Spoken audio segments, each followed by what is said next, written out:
الحمدللہ رب العالمین والصلاة والسلام علی سید الانبیاء والمرسلین اما بعد اعوذ باللہ من الشیطان الرجیم بسم اللہ الرحمن الرحیم شہر رمضان الذی انزل فیہ القرآن ھدی للناس وبینات من الھدی والفرقان صدق اللہ العظیم اللہم صلی علی محمد وعلی آل محمد وبارک وسلم رب اشرح لی صدری ویسر لی امری واحلل عقدۃ من لسانی یفقہوا قولی واجعل لی وزیرا من اہلی آمین یا رب العالمین۔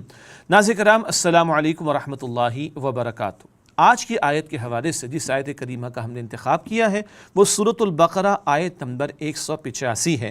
وہاں رمضان کا تذکرہ، قرآن کا بیان، اللہ تعالیٰ نے روزے کے حوالے سے کچھ آسانیاں بھی عطا فرمائی ہیں ان کا بیان، اور اس بات کا تذکرہ کہ اللہ نے قرآن کی صورت میں جو تمہیں نعمت عطا فرمائی اس پر اللہ تعالیٰ کی بڑائی بیان کرو اور اللہ تعالیٰ کا شکر ادا کرو۔ سورۃ البقرہ آیت نمبر 185 اللہ تعالیٰ نے ارشاد فرمایا شہر رمضان الذی انزل فیہ القرآن، رمضان کا مہینہ ہے جس میں قرآن حکیم نازل کیا گیا۔ سارے مہینے اللہ کے ہیں، رمضان افضل ہے قرآن حکیم کی وجہ سے۔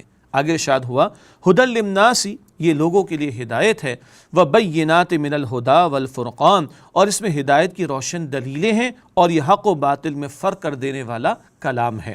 قرآن سارے انسانوں کے لیے ہدایت ہے، البتہ ملے گی کن کو؟ جن میں تقوی ہوگا۔ البقرہ کی آیت نمبر 2 میں ذکر آتا ہے ھدی للمتقین، یہ متقین کے لیے ہدایت ہے۔ اس قرآن میں ہدایت کی روشن دلیلیں ہیں، زندگی گزارنے کے لیے رہنمائی ہے، انفرادی زندگی کے لیے بھی اور اجتماعی زندگی کے لیے بھی۔ یہ فرقان ہے، حق و باطل میں فرق کر دینے والا کلام ہے۔ اگر آج ہم کسی شبہے میں مبتلا ہیں، اگر شرور ہم پر حملہ آور ہیں، تو کیا کرائیٹیریا ہے کہ صحیح اور غلط میں فرق کر لیں؟ وہ کرائیٹیریا وہ خود فرقان قرآن حکیم ہے۔ آگے ارشاد ہوا فَمَن شَهِدَ مِنكُمُ الشَّهْرَ فَلْيَصُمْ، پس جو تم میں سے اس مہینے کو پائے اس پر لازم ہے کہ اس کے روزے رکھے۔ یہ روزوں کی فرضیت، جو ماہ رمضان کے روزے ہیں ان کی فرضیت کا بیان آ گیا۔ حدیث میں آتا ہے جس نے جان بوجھ کر رمضان کا ایک روزہ بھی چھوڑ دیا، اب وہ پوری زندگی بھی روزہ رکھتا رہے تو اس کا ازالہ ممکن نہیں۔ یہ مسند احمد کی روایت۔ ہاں کچھ رعایتیں عطا ہوئیں، وَمَن كَانَ مَرِيضًا أَوْ عَلَىٰ سَفَرٍ، اور جو کوئی بیمار ہو یا حالت سفر میں ہو، فَعِدَّةٌ مِّنْ أَيَّامٍ أُخَرَ، تو وہ بعد کے دنوں میں گنتی پوری کر لے۔ بیماری ایسی کہ روزہ رکھنا ممکن نہیں، حالت سفر درپیش ہو گیا، یا یوں کہیے کہ خواتین کے مخصوص ایام کا معاملہ، تو شریعت نے گنجائش دی ہے ابھی روزہ نہ رکھنا، بعد میں روزہ قضا کر لینا۔ یرید اللہ بکم اليسر ولا یرید بکم العسر، اللہ تعالیٰ تمہارے لیے آسانی فرمانا چاہتا ہے اور مشکل فرمانا نہیں چاہتا۔ سال بھر کے روزے فرض نہیں کیے گئے، ایک مہینے کا، ایک مہینے میں بھی کہا صبح صادق سے لے کے غروب آفتاب تک، پھر بیماری ہے، سفر کا معاملہ، تو رعایت دی، بعد میں گنتی پوری کر لینا۔ اللہ آسانی فرمانا چاہتا ہے، مشکل فرمانا نہیں چاہتا۔ وَلِتُكْمِلُوا الْعِدَّةَ، اور چاہتا ہے کہ تم گنتی پوری کر لو۔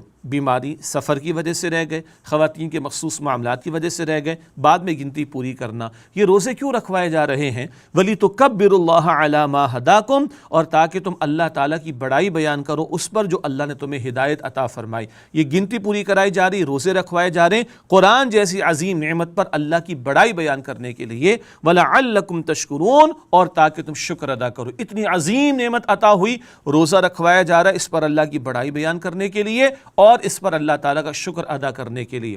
ہاں تکبیر ایک وہ ہے جو ہم زبان سے کہتے اللہ اکبر، اور ایک تکبیر عملاً ہے، انفرادی معاملات میں بھی اور اجتماعی معاملات میں بھی اللہ تعالیٰ کے احکامات پر عمل اور ان کا نفاذ ہو۔ اللہ تعالیٰ ہمیں رمضان کے روزوں کی بھی توفیق دے اور قرآن پاک پر اللہ کا شکر ادا کرنے کی توفیق عطا فرمائے۔ وآخر دعوانا ان الحمد للہ رب العالمین، والسلام علیکم ورحمۃ اللہ وبرکاتہ۔